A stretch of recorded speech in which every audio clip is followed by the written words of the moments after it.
Hey everybody, Scout Crafty here again, Mishmash Monday. Boy, do we have a great show planned for you today. Lot to get to, a lot of projects. Going to make it a mega mosh today. Feeling a little bit better because of the smoke is subsiding. We I could see some blue sky again, so that's always a pleasure. So that's good. The Canadian wildfires, the smoke is drifting some other way, which is fine with me.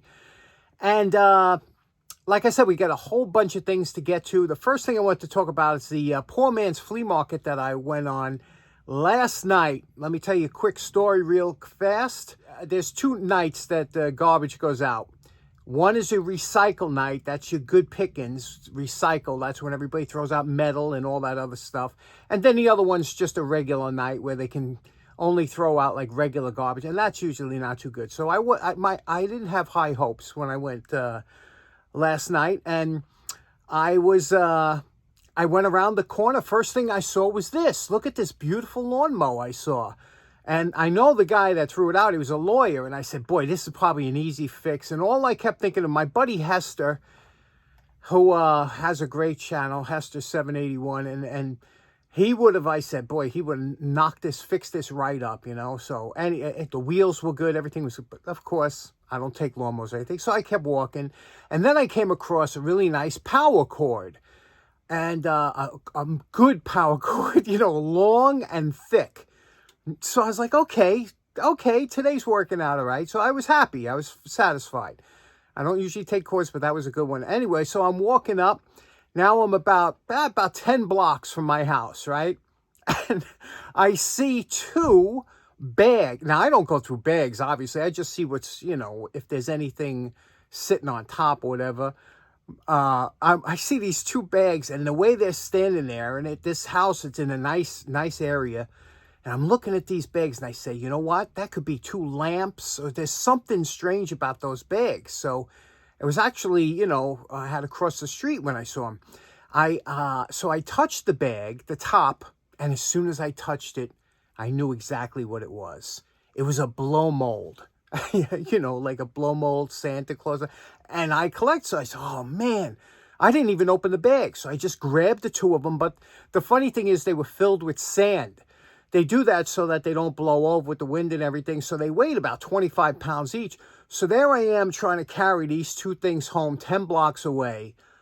I got to tell you, what a workout I had yesterday trying to get these things home, trying to carry these. They're bulky, they're uncomfortable. It was like, man, I need a wagon, right? I should walk with a wagon.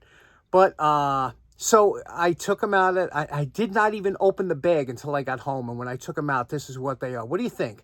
Pretty good looking, huh? I mean, these are nice. And so and they're LED. They're electronic. They work off of batteries. They have little LEDs in them. But I thought that was pretty good find, right? Well, even though I'm 6 months early for Christmas. So anyway, like I said, it was a good day yesterday, and we're going to have a good program today. Let's get started right away. Okay, next up, real quick, the last time I was at Elephant Trunk in Connecticut, a flea market, I was walking around. I came across this nice table with a bunch of nice tools, and I was checking it out, and all of a sudden, the vendor, the owner of the table, came over and he says, hey, Scout Crafter, I love your channel. I was like, no way. Turns out the gentleman's name is Adam. He works for UPS, but he's into tools. He has such great stuff, and he brought down his tools. And so he might be a regular at Elephant Trunk. If ever you go there, look for Adam. Say hello. Fantastic guy. What a nice conversation we had. Adam actually gave me these. I was checking these out. He said, take them for the show. He really enjoys the show. So we're going to do these up. First of all, this one I'm going to do up. And I think Big Vic did one of these a while ago. And I want to do this up for 4th of July for my red, white, and blue. This Craftsman, I always want to do that. But for today, again, Adam gave me this. This is a homemade file knife. And he thought it was interesting. I thought it was interesting. Someone took this, carved it out of a thin file. And, you know, I was going to put a handle on here, but I kind of like the fact that it's thin. You could put it anywhere and kind of hide it. But the only thing is, it's a little crude, you know, with the cut. So what do you say we clean this up contour it a little bit better, but keep the original design and see what it looks like and give it a shot. So let's do that right now.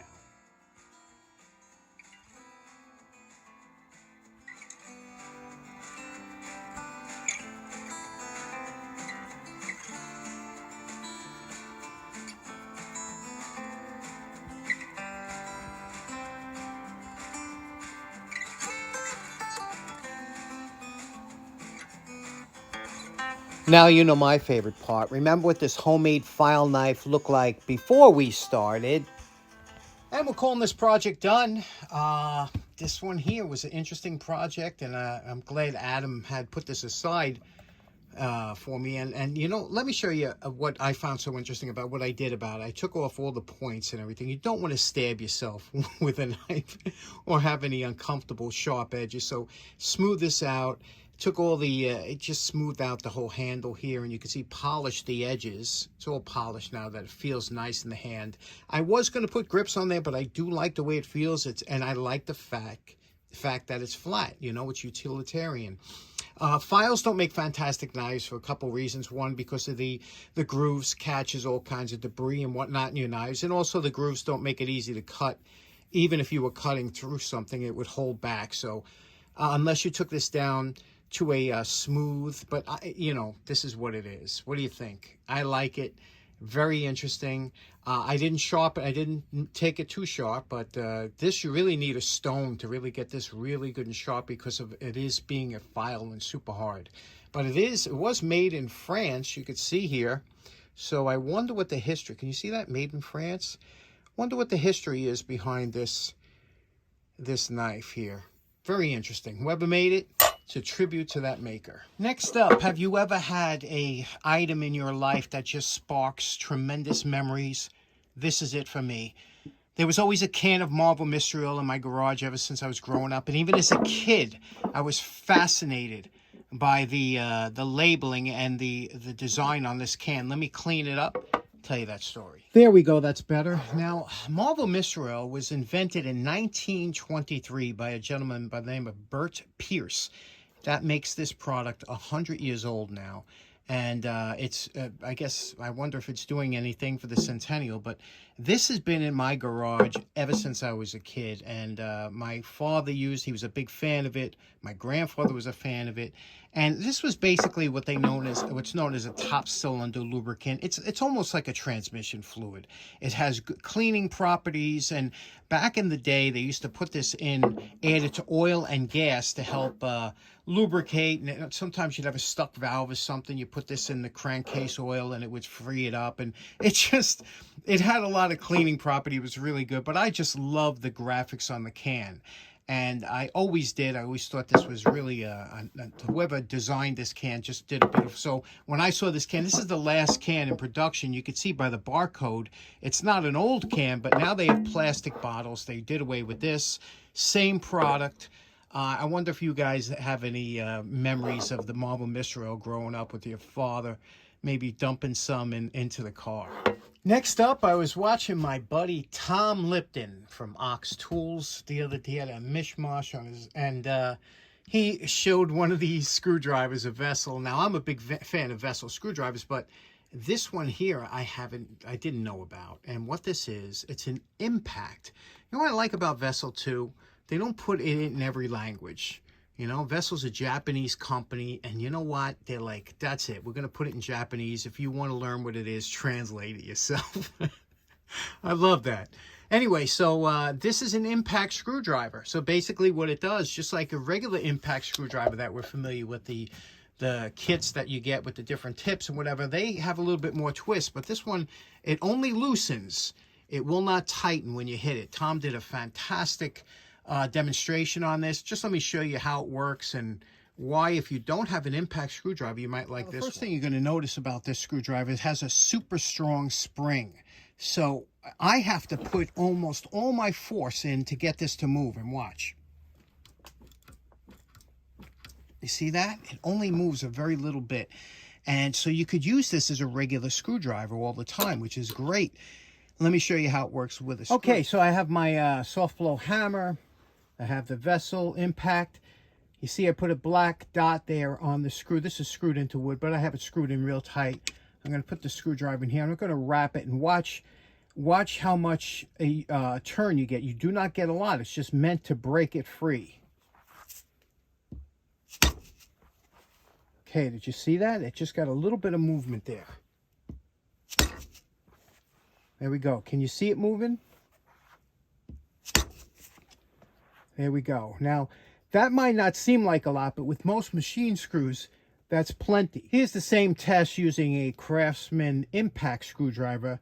Same test. Watch that black dot. You could see here, you see the movement? There you go. Seems like it has a slightly bit more movement with this because you could feel that moving in. That's what it's made. But apparently everybody swears by these. It breaks the screw every time you need it broken. So there you go. That's $14 on Amazon. And the number is number 980. Impact screwdriver. Phillips. Pretty cool. Last episode on Show and Tell, we did this whistle switch. And a lot of people liked it. They thought it was interesting. And this activates with this little bowl by pressing it. Makes a whistle noise and it turns the switch on and off. And a couple people said, I wonder if a dog whistle would activate it. And I said, that's a good question, but what kind of maniac who doesn't own a dog has a dog whistle? So I got my dog whistle, and what we'll do is we'll now how a dog whistle works, it's interesting because as you unscrew this, it changes the pitch from this is extremely high as it's all the way in, and this will make it lower as it's out.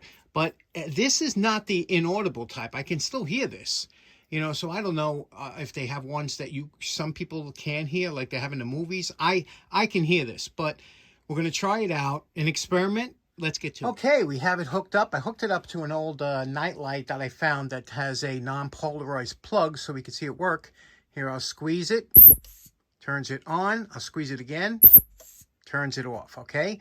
So we know it works. Now let's try the whistle. Now, you have to, I tried this before, and you have to blow in this very hard. I'm going to stand back a little bit and blow in harder. There we go. You see, it's only at a certain frequency that it goes in, So that's pretty interesting.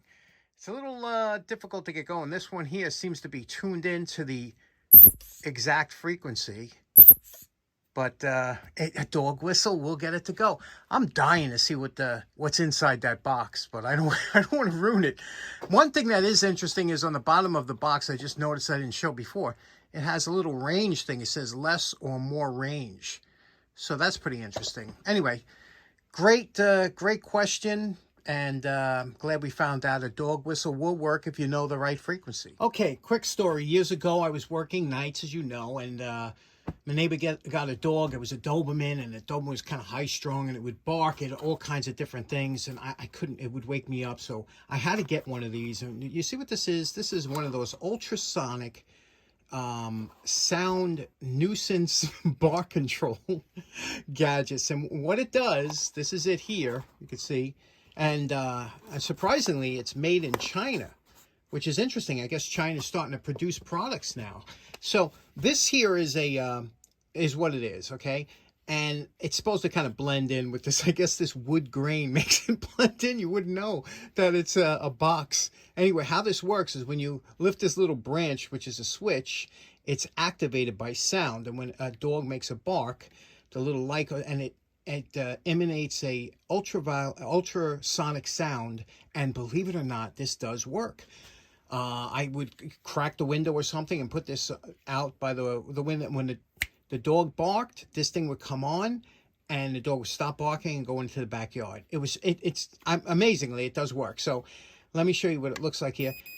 That's going and shows you works. Now, when it does that red, it's emitting that tone. I can't hear it. Okay, I can't hear this, but I'm wondering, because a lot of you have pets out there, I wonder if your pets right now are looking at the screen, because we can't hear it, right? To the human ear, but a lot of you have pets, and they said they heard that whistle. I wonder if they're hearing this go off. Let me know in the comments, because that's pretty interesting, isn't it? It does work. Okay, so in closing, I think Snoopy's given me the hint there that that it works. Special thanks to Adam for today's project, and check him out if you go to Elephant Trunk. And Adam, if you're watching, please leave a comment. Let us know when you will be at Elephant Trunk so we can meet up with you over there, because I know you got a lot of great stuff, and you got to see the kind of tools he has, and we'll all meet up there. Anyway, thanks so much for tuning in. Hope you all have a great day, start of your week, and we'll see you again on Wednesday. Take care now. Bye-bye.